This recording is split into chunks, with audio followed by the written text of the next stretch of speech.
मनुष्य सुख चाहते हैं, दुख नहीं चाहते।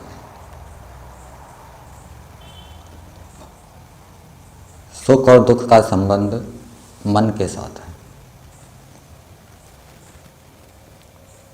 मन यदि शांत है, प्रसन्न है,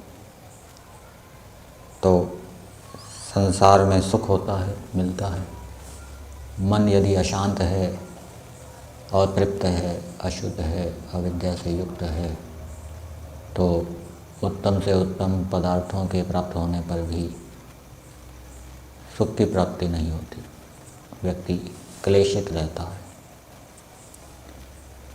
और मन की प्रसन्नता का संबंध मुख्य रूप से धर्म आचरण के साथ है। जो व्यक्ति धर्म का आचरण करता है, उसका मन प्रसन्न रहता है। प्रसन्न रहने से उसको सुख की प्राप्ति होती है। धर्म के 11 लक्षण बताए गए हैं। जो जितना अधिक उन लक्षणों को अपने जीवन के अंदर उतारता है, उतना अधिक उसका मन शुद्ध होता है, प्रसन्न होता है, शांत होता है, उतना अधिक उसको सुख की प्राप्ति होती है। धर्म का एक अवयव है विद्या। कई बार धार्मिक व्यक्ति अविद्या के कारण जब उसको किसी व्यक्ति या वस्तु से दुख प्राप्त होता है, तो वो उसकी चर्चा दूसरों से करने लग जाता है। परिणाम स्वरूप आवृत्ति होती है उसकी, और आवृत्ति होने से उसका दुख और बढ़ता जाता है।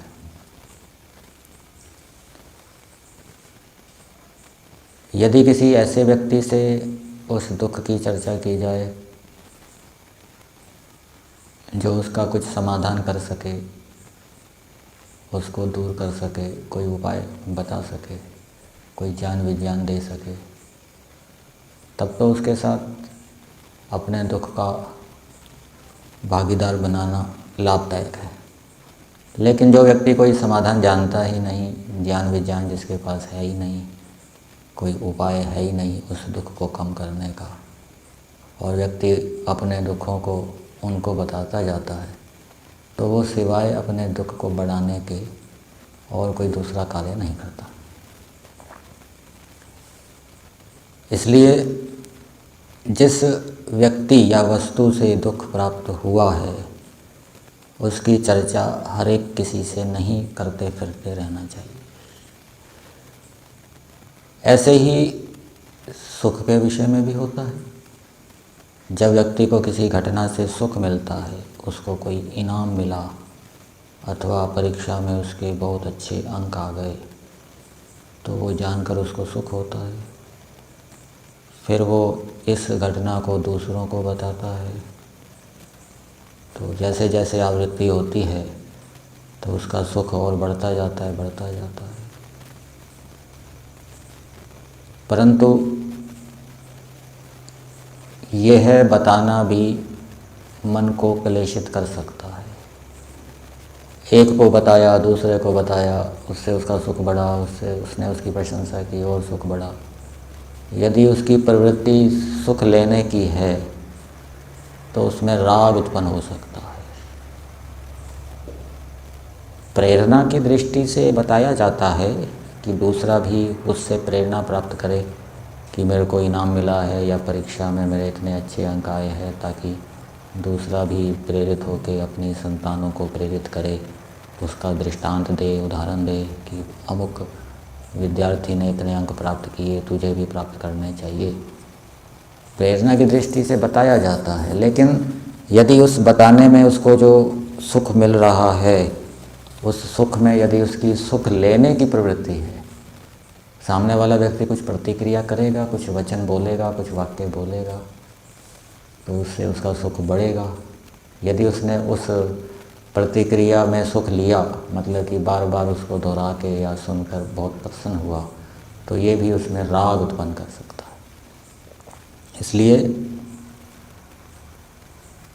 बिना सुख लिए प्रेरणा की दृष्टि से अपने सुख को दूसरे को बताया जाए तो मन को शुद्ध रखा जा सकता है। ऐसे ही दुख के विषय में है। कुछ व्यक्ति ऐसे मानने वाले मिलेंगे कि यदि हम अपने दुख को दूसरे को बताएंगे तो उससे हम हल्के हो जाएंगे। हल्के नहीं होंगे। हल्के कब होंगे? जब किसी ज्ञानी व्यक्ति को, समझदार व्यक्ति को, जो उस दुख को दूर कर सके, उसका उपाय बता सके, समाधान बता सके कि ये जो आपके सामने बाधा आ रही है किसी जड़ वस्तु के द्वारा या चेतन वस्तु के द्वारा प्रतिकूलता उत्पन्न हो रही है, इसमें आपको दुखी नहीं होना चाहिए, ये आपकी भलाई के लिए है, इस प्रकार से कुछ समाधान उत्पन्न करे, उसकी विरुद्ध बुद्धि को दूर कर सके, तब तो लाभ है, तब तो उसका दुख कुछ घटेगा। लेकिन सामने वाला व्यक्ति कुछ उपाय बता ही नहीं रहा तो वो केवल दुख को बढ़ाने वाली बात होती है। तो धार्मिक व्यक्ति यदि अपने मन को शुद्ध रखना चाहता है तो उसको यदि किसी व्यक्ति या वस्तु से कोई प्रतिकूलता या दुख प्राप्त हुआ तो उस दुख को वो ऐसे व्यक्ति को बताए जो उसके इस दुख को कम कर सके। जैसे किसी को रोग हो गया कोई, अब रोग हर किसी को बताते नहीं फिरना, मेरे को ये रोग हो गया, मेरे को ये रोग हो गया, मेरे को ये रोग हो गया। किसको बताना चाहिए? डॉक्टर के पास जाना चाहिए, उसको बताना चाहिए कि मेरे को ये रोग हो गया, मेरे को ये तकलीफ़ है। डॉक्टर उसका कुछ इलाज करेगा, उसके इस रोग को दूर करेगा। और हर किसी को बताते रहेंगे तो उससे तो उसका दुख बढ़ेगा। ऐसे ही मानसिक दुखों के विषय में समझना चाहिए। दूसरी बात, मन की शुद्धि का उपाय चल रहा है। मन की शुद्धि के लिए विद्या का होना आवश्यक है, ज्ञान विज्ञान का होना आवश्यक है। किसको हम अपना सुख दुख बताएं, किसको ना बताएं, और बताते समय भी क्या सावधानी रखें।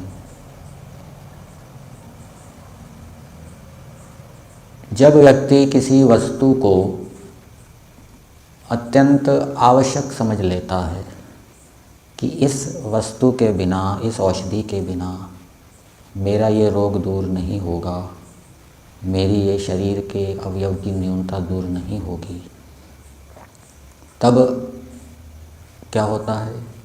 यदि वो वस्तु बहुत महंगी है, दुर्लभ है, सहजता से मिलती नहीं है, उसको प्राप्त करने में कठिनाई आती है, बाधाएं आती है, तो फिर वो उन बाधाओं के आने पर, कठिनाइयों के आने पर दुखी होगा।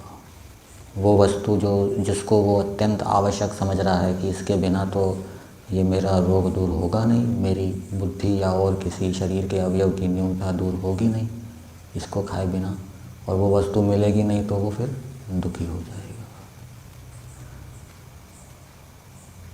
परंतु ऐसा नहीं है कि उसी वस्तु से ही हमारा वो रोग दूर हो या न्यूनता दूर हो। परमेश्वर की सृष्टि के अंदर बहुत विविधता है। ऐसी वस्तुएं भी उपलब्ध हैं जो दुर्लभ नहीं है, सहजता से जिनको हम प्राप्त कर सकते हैं, हमारे आसपास उपलब्ध हैं और सस्ती भी है।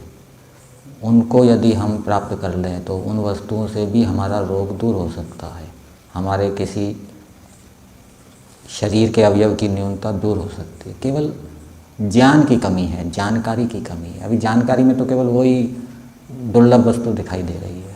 जब ये पता लग जाएगा अरे ये वस्तु, इससे भी तो रोग दूर हो सकता है, मैं फालतू में ही उसके पीछे भाग रहा था, तो फिर उस वस्तु के प्रति जो आकर्षण राग होता है फिर वो समाप्त हो जाता है।